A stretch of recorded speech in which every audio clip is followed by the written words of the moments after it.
Tiffin box. এগুলো কি কাঁচা কিনে নিয়ে আসেন? বালিতে ভাজে না তেলে? দুপুরবেলার মাটনটা আছে, রাত্রে রুমালি রুটি কিনবে, বাস। হাওয়াই মিঠাইটা এবার খেয়ে নি। ভাই খাবি? হাওয়া খাবি?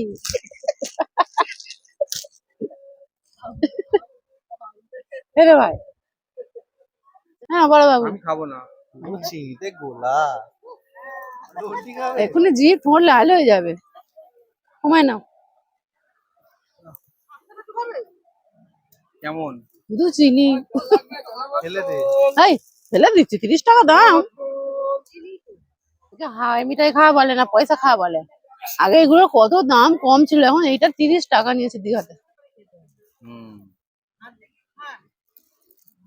কেমন খাচ্ছো? Cotton candy. ওমা কেমন খাচ্ছো?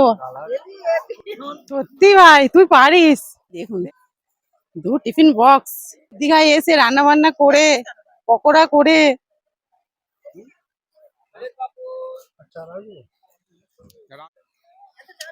জাস্ট ওয়াও, দারুন দারুন। লিকার চা, দাদা লিকার চা, তার সঙ্গে চিংড়ির পকোড়া।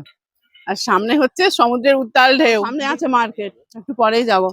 তো আজ যেহেতু শেষ দিন, আমাদের কেনাকাটা তো কিছু করতেই হবে, কিনে নিয়ে হোটেলে চলে যাবো। আমাদের দুপুরবেলার মাটনটা আছে, রাত্রে রুমালি রুটি কিনবে, বাস।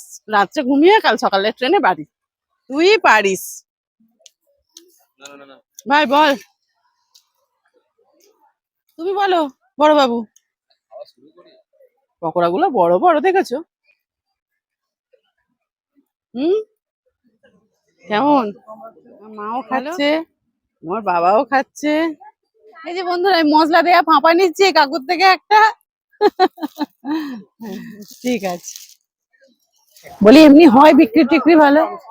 লোক যেরকম হয় সেরকম অনুযায়ী।